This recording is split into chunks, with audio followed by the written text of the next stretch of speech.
네, 두 번째는요. 미국의 테이퍼링과 관련해서 이번 주에 좀 체크해봐야 될 주요 일정들을 함께 살펴보는 시간을 좀 마련을 했습니다. 네, 이 집값 문제 때문에 사실 지금 테이퍼링, 그러니까 통화 정책을 좀 들여다보고 있는 게 집값에 영향을 받고 있는 상황입니다. 네. 우리나 미국이나 뭐 이런 부분에서는 좀 상황이 비슷한 상황인 것 같은데 네. 테이퍼링과 관련해서 이번 주 좀 주목해 봐야 되는 지표가 있다고요? 네, 맞습니다.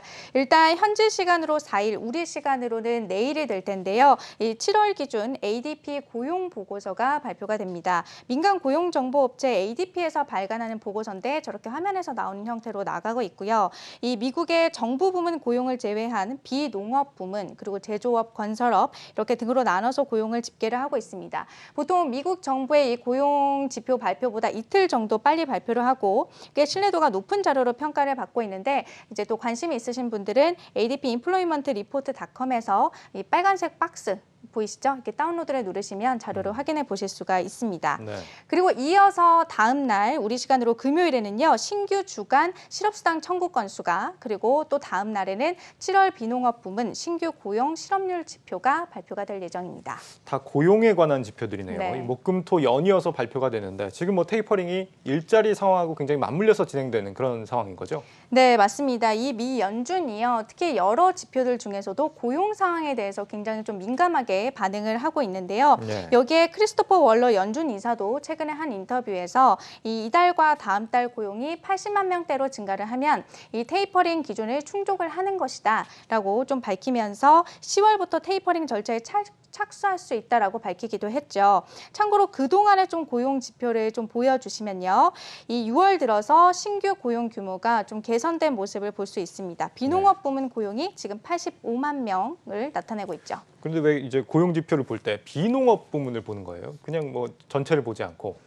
네, 중요한 질문을 좀 하셨는데 네. 농업 쪽의 고용은 사실 계절적인 요인이 상당히 많이 반영이 됩니다. 해마다 상황이 좀 크게 달라지는데 이 비농업 고용을 좀 보는 이유가 장기적인 고용 상황을 좀 보는 거기 때문에 이 비농업으로 본다라고 보시면 되겠습니다. 비농업 신규 고용이 6월 들어서 이제 85만으로 크게 뛰는 게 아까 그래프에서 나오는 것 네. 같은데 그렇다면 이 7월 이번에 나오는 네네. 지표는 어떻게 나올 걸로 예상이 되고 있습니까? 일단 현재 시장에서는요, 이 7월 비농업 신규 채용 규모가 78만 8천 명으로 전달보다는 약간 감소할 것으로 좀 추정이 되고 있습니다. 네. 이 80만 명을 넘지는 않겠지만 어쨌든 크게 차이가 나지 않기 때문에 이 월러 이사가 제안했던 기준을 어느 정도 충족할 것이다라고 좀 보여지고 있고요. 그 때문에 다음 달에 발표될 8월 고용 지표 결과에 따라서 테이퍼링 논의가 급물살을 탈지 아니면 좀 방향을 틀지가 좀 정해질 것으로 보입니다. 이 전망치는 조금 다른 것 같더라고요. 기관마다. 어떤 곳은 막 88만 네, 명 그렇죠. 나올 것이다 이렇게 예상하는 것도 있는 네. 것 같은데 어쨌거나 이제 80만 명대 내외 정도 수준으로 예상이 되고 있다고 하니까 이런 전망들이 굉장히 좀 많은 것 같은데 미국 고용이 최근 들어서 좀 굉장히 좀 좋아진 것 같아요. 왜 갑자기 좀 좋아졌을까요? 일단 전문가들은요, 우선 백신 접종이 좀 활발하게 이뤄지면서 적극적으로 구직 활동을 펼치는 취업자 수가 이제 늘어나고 있다는 데에서 원인을 찾고 있습니다. 특히 6월에 발표된 고용 지표를 보시면요, 업종 전반에 걸쳐서 이 신규 고용이 확대되는 모습을 좀 보이고 있거든요. 네. 물론 현재 델타 변이 바이러스가 확산이 되고 있지만 화이자나 모더나의 백신 긴급 승인이 지난해 말에 이뤄졌습니다. 때문에 올 들어서 이제 지난해보다 코로나에 대한 공포감이 좀 많이 줄어들었고 또 그만큼 백신 접종률도 계속해서 올라오고 있기 때문에 고용 추이에 큰 영향을 미치지는 않을 것이다라는 분석이 나오고 있습니다. 그런데 여기에서 무슨 코로나에 대한 공포감이 구직 활동에까지 영향을 미치느냐 하시는 분들도 있으실 텐데 이 18에서 60세 미국 내 5천 명을 대상으로 올해 6월에 실시된 설문조사 결과를 좀 보시면요. 네. 맨 위에 코비드 피어라고 나와 있는데 여기에 코로나에 대한 공포감이 급하게 직장을 구하지 않는 이유의 가장 큰 이유였던 것으로 좀 나타나고 있습니다. 네, 우리는 뭐 상대적으로 방역이 잘 됐기 때문에 체감이 안 될 수도 있는데 미국 같은 경우는 뭐 하루에 확진자가 거의 10만 명씩 나오고 있기 네. 때문에 직장에 가기 굉장히 두려울 수도 있겠다는 생각이 듭니다. 최근 이 고용이 크게 늘어나는 거는 이제 백신 접종을 하면서 구직 활동에 대한 공포감이 좀 사라지고 있는 상황이다라는 얘기를 들어봤고 네. 또 다른 원인이 있습니까?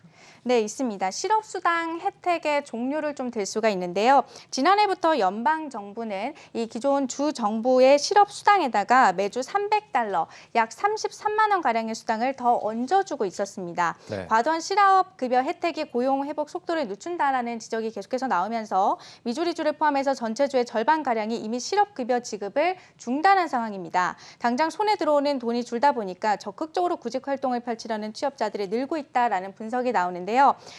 다음 달 6일부터는요, 이 연방정부의 특별 실업급여 지급이 공식적으로 완전히 중단되기 때문에 고용지표 개선에 보다 더 힘을 실어줄 것이다라는 분석이 나오고 있습니다. 네, 고용자 수 지표를 좀 눈여겨봐야 될 것 같고 그 다음에 또 챙겨볼 지표가 실업률 지표죠? 네, 맞습니다. 지난 6월에 좀 자료를 보시면요. 이 실업률은 5.9%로 전월 대비 0.1%포인트 상승을 했습니다. 전문가들은 여기에서 이 자발적인 실업 실직자들이 늘면서 실업률 지표를 끌어올렸다라고 보고로 있는데요.